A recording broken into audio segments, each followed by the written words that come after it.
What is happening at chaos? As we are saying, I think I don't want you to panic, or I'm calling for people not to panic.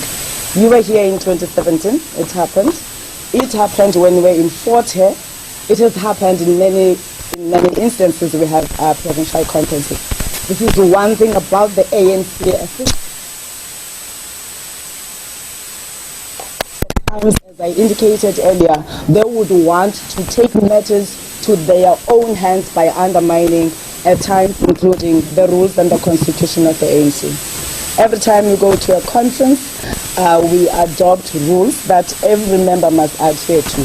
But as I said, we're not only looking at people adhering to rules, we are also looking at the political environment. So this is why, yes, we are worried about the delay. And we apologize to the delegates, but fortunately the delegates can see for themselves they are in there.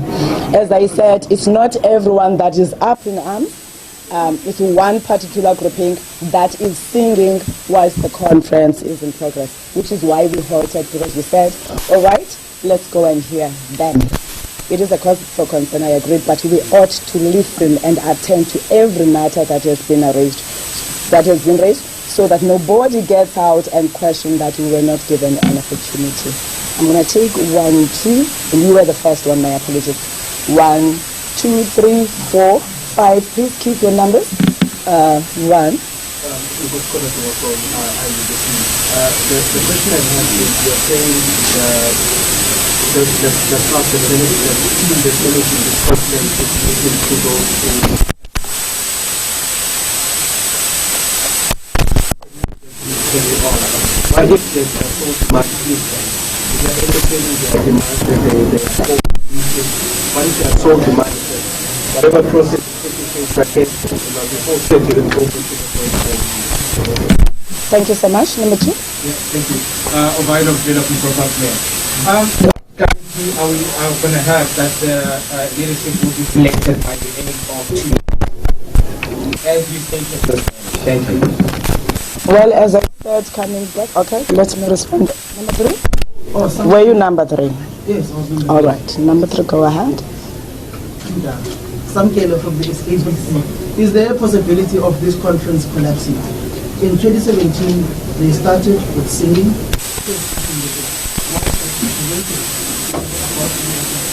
Are you facing a similar situation now? Where the system is prepared and people will be coming to the coming out and saying, what is there from this? Thank you so much. Number 4. Number 4 was me.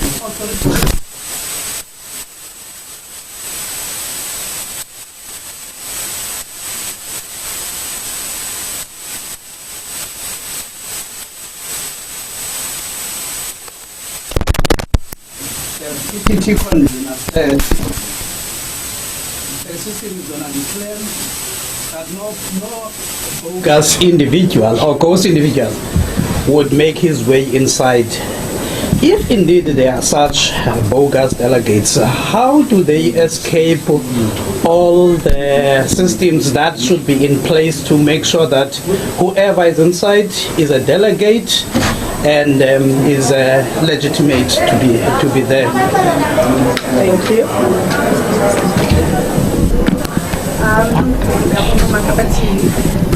There are fears that voters might populate spread the internet. So what precautions have been taken because most people have no mask? Thank you so much. Was that the last question? Thank you so much. I have Comrade Mike Marshall, as I said, who's going to add to the responses that I'm going to provide. Firstly, how set in a way that the conference is going to go ahead. As I said, we are doing everything in our power that the conference must proceed. We are still resolute, which is why we said instead of going ahead and making delegates to vote against credentials whilst there's that chaos, let's give them few minutes, those that have concerns. And indeed, we did report yesterday that these matters are being attended to, and they were attended to. Hence, I said the credentials report that was presented was signed off by the regional secretaries. So I guess that also take care of your question, JJ. Of course, unfortunately, I'm not able to really respond to the issue of ghosts or whatever you call them, because as I said this morning, we tighten security. to make sure that everyone who comes there, and in that conference, in the plenary, nobody has raised the issue of a ghost. All regional secretaries confirmed the delegates that are there. So in the plenary, there's no language like that. It may exist outside or in the corridors. There's nothing we can do about it. The other question is, Bella, can I get the question?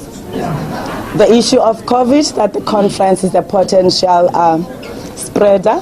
Of course, where there's many people, we stand an opportunity of seeing that, which is why constantly we remind people to wear their masks. Everybody in that plenary has a mask. So we keep on reminding them, including reminding them on the usage of sanitizer to make sure that we limit as much as possible. This is why we said people must vaccinate, or those that have not vaccinated, at least they must undertake the PCR test in order to minimize whatever that may be there. But we continue to urge all our delegates that are there to wear masks, and they do oblige, of course, except at certain times when they are singing, but we remind them every time we get an opportunity for them to comply with the COVID regulations. What if they demand that the conference must not proceed? No one is allowed to make that demand, and it will never be adhered to. We are here for a conference, as I said, including the regional secretaries had agreed that the conference must proceed, but there are these issues that others believe strongly that you have not done this, you are supposed to do this, and this is why they are being had. The conference is definitely going to take place, and some girl no. As you were saying, are we likely to see what we saw in 2017 in terms of the chairs? No delegate is going to pick up a chair. We've tightened security inside the plenary to make sure that nobody does that. Nobody can pick up a chair and throw it at anyone, but we're not saying people cannot be anarchic. As I said, others are singing right now. But of course, we are all politicians. We've seen all the anarchy in the world. We know how to deal with it, just like we dealt with it in 2017. We did not allow the conference to collapse. We proceeded with the work of the conference because the majority of delegates allowed us to do so. We're going to do the same today with the majority of the delegates in that conference. If they say, let us proceed, as they've already insisted, we will be proceeding. Conference is not of us as individuals, but it is of the branch delegates, and therefore, if I as an individual am not really happy, we are allowed to go and dispute a conference. That's an alternative. If one is not happy, you can't halt a conference. It's only the court that can do that because we respect the court. What have you been doing for the past 5 years? Because you are right back where you were in 2017. Is this not an indictment of leadership within the province, of all factions within this province? If you're saying you're failing to find one another, and in the words of your own president, in the last NEC, he is concerned with the unity of the party. Even in the meetings he held with those who support Oscar Mabuya, and the meeting they held with him, even in the meeting he had with Babalo Matikizela, he said he's worried about the unity of your own organization. Are you all simply failing as leaders of the ANC in the Eastern Cape? Well, Samgelo, when you're looking at a particular view, you may be convinced that we are failing as this leadership in the past 5 years. But certainly, if you are looking at the progress that has been made in the Eastern Cape, whether I'm talking about elections in terms of the numbers that are brought there, remember elections about the confidence of the electorate to those that they elect, and in this instance it is the party that they trust and the leadership that we've held in this for the past 5 years. That is why it is in this province only and few other provinces where you have not seen even during July when we engage the people of Eastern Cape because they respect this leadership. They did not do those. So certainly doesn't talk to our failures. But of course we come from different households with different behaviors that we will bring to any party, just like you will go to a media house and find people that don't obey or don't subscribe to journalism ethics. It happens everywhere. And these are the things that at all times we say, it is not about us as individuals, but it should be about the ANC. And this is where we try our best to be very patient to an irritating point, that let's hear each other. But then until you decide you don't want to be heard, but we can't compromise and sacrifice the ANC because of your personal interest. And in this instance, as this leadership that is there seated on that stage, we are going to proceed with the conference because the majority of the delegates have given us a go-ahead. So we're going to extend by days, Stella. I just want certainty. Will the credentials be adopted today, and will the voting happen today? Will we see any further extensions? Just certainty from the ANC. I give you certainty right now that the credentials are going to be adopted. The minute the credentials committee, the steering committee comes back, I said there was a move and second man of adoption of credentials, which is what has we asked for objections, and then the other group after some time decided to sing, and that's not the best way of engaging, but we understand when people have ulterior motives they will do that, which is why we're not going to allow anyone to collapse the conference. We are going to proceed with the conference today, and as I said, nobody is going to succeed with anarchy in this conference. I said we're all politicians, we play politics, but the ANC is the bigger part. And we all know how to deal with anarchy. But it is about the ANC. We can't want to bring what Stella wants. So it's about what must be done for the ANC and the people of this province, including South Africans that are taking much interest in the conference of the Eastern Cape. I have not seen any other question. But yes, we are. We started a conference on Friday, as we briefed you, that Friday was only dedicated for registration, which took too long, and then yesterday we started with the actual proceedings of the conference outside the registration until the delays, again trying to be patient to listen to everyone who says these changes were made. We gave people enough opportunity. That's why the steering committee went to bed around 3 a.m. this morning, because they wanted to make sure that by the time we come back to the conference, everything is smooth. But I said, you come from your own home. We're not really accountable and responsible for the behavior that you have at home. But here in the ANC, we're expected to toe a particular line, and this is what is going to happen. Yes, we did say that the president is going to address tomorrow, because on Friday, when we saw that the registration went beyond 6 o'clock, we knew that there's no way that today the president can address. Therefore, on Monday, which is why, if you recall, yesterday we apologized not only to the members of the ANC, but we also apologized to yourselves that are here who have spent money, who may be out of accommodation right now, and any other person that has been affected financially wise and otherwise by the extension of Monday. And that is what we said on Friday when we addressed that Monday is our last day, and it is going to be our last day. You sound to be so adamant and sure that disruptions and chaos is not going to be allowed in this conference. What strategies are you going to use in trying to deal with those elements that seem to be persistent going on inside as well speaking? What are you going to do in making sure that this chaos does not continue? Well, Mkokeli, that would be exposing the strategy, and there's no point, therefore, of having a strategy if you're working in an anarchic environment. That is why I said nobody's going to delay. Even now, the singing that was there, the delegates are adamant that let's continue. But we are saying for the sake of progress and peace towards the renewal agenda that we're talking about, let's give them the last opportunity so that the steering committee can deal with that. But the conference is definitely happening, and I repeat, no anarchy is going to be allowed inside. Singing, it is anarchy because it disrupts the conference. But then if people don't want to continue, we will then go to the rules of the conference and do what is expected. Everyone that is here has adopted the rules of the conference, and that's what we will apply. Okay, so we're expecting to go home today because some of them have to go to work tomorrow. If it happens maybe that you vote tonight, won't you be robbing the conference other post-conference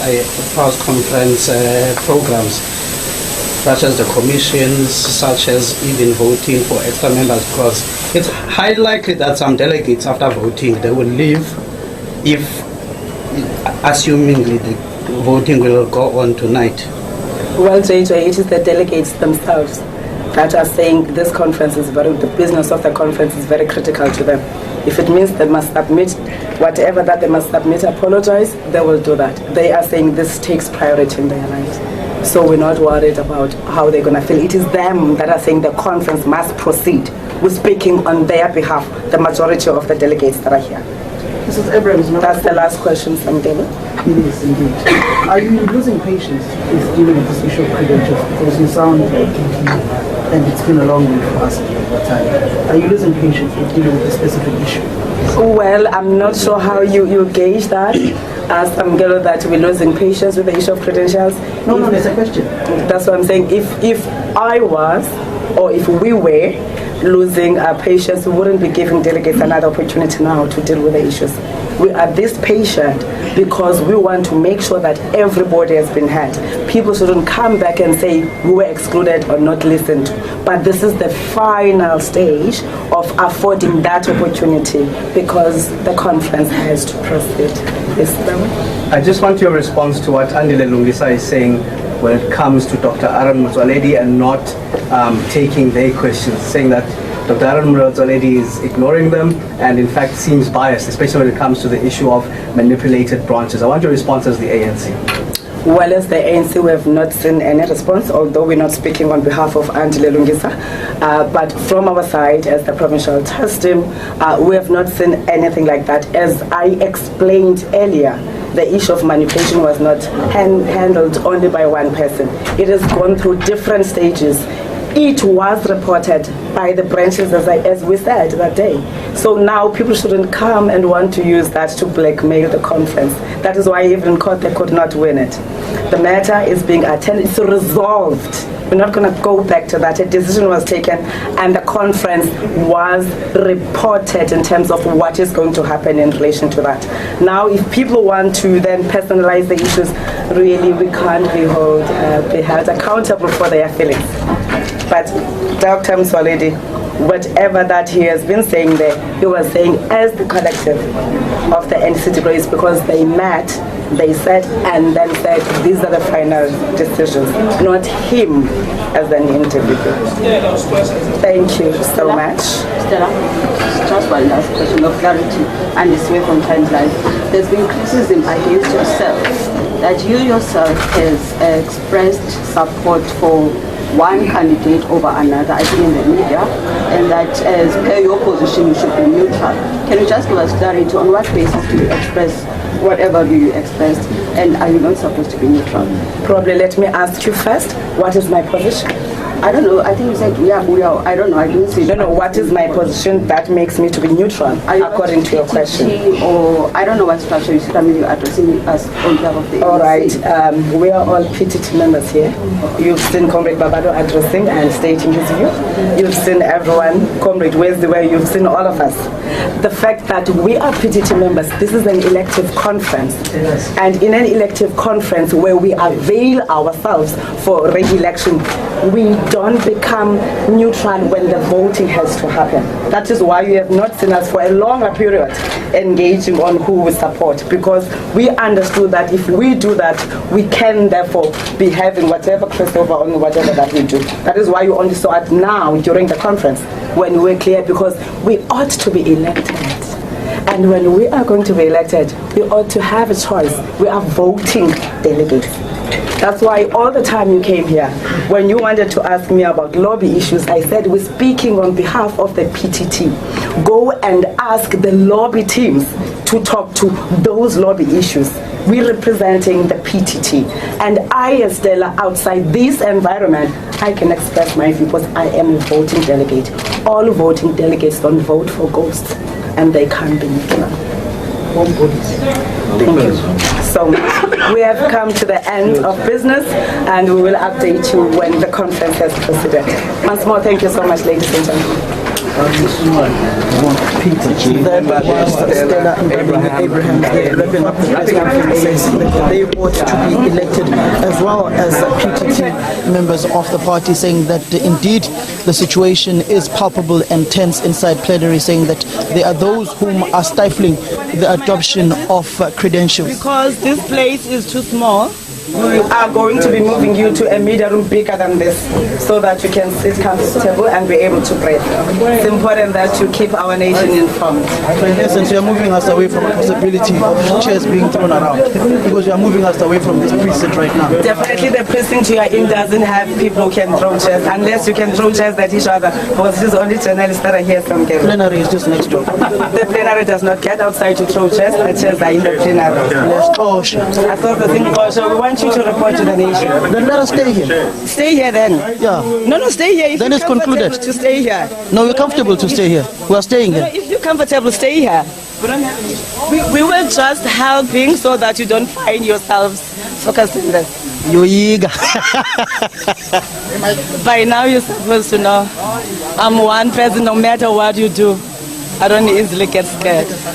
That was Stella Ndabeni Abrahams. In essence, they are trying to move us from this specific venue because it's just across plenary, and if something were to happen, they probably wouldn't want us to be easily able to capture those visuals like they were beautifully captured back in 2017, as there is a strong possibility of that plenary descending into chaos at this point in time on the virtue of that contentious issue, the credentials, which effectively mean the start of the conference and the possibility of people being elected and some not being elected. Right, Samkele Maseko, thank you so much for that update and, of course, that dialogue with the Provincial Task Team member, the ANC Stella Ndabeni Abrahams. We'll let you go for now, and we'll obviously get an update a little bit later on. Thank you so much. Of course, Stella Ndabeni Abrahams, as the PTT member, they're giving a briefing to the media saying that they are worried about the delays in the conference, and they will accept no anarchy. No anarchy will be allowed in this conference, specifically referring to what happened earlier, where some delegates were singing and trying to seemingly stop the adoption of credentials. And of course, the adoption of credentials has been top of the agenda throughout the day. Other issues that are meant to be discussed are policy issues, and of course, the election of the new provincial leadership. Other important factors that Stella Ndabeni Abrahams mentioned was that the conference will not, end. It will continue. They are expecting it to end tomorrow. Of course, President Cyril Ramaphosa is expected to close the 9th elective conference in East London, following those delays. And most of those delays also happening on Friday with the verification process for credentials of delegates attending the conference. Of course, the 3-day conference was meant to end today. It will now end tomorrow. But we'll certainly give you more information as and when we get them from Samkele Maseko, who is on the ground for us.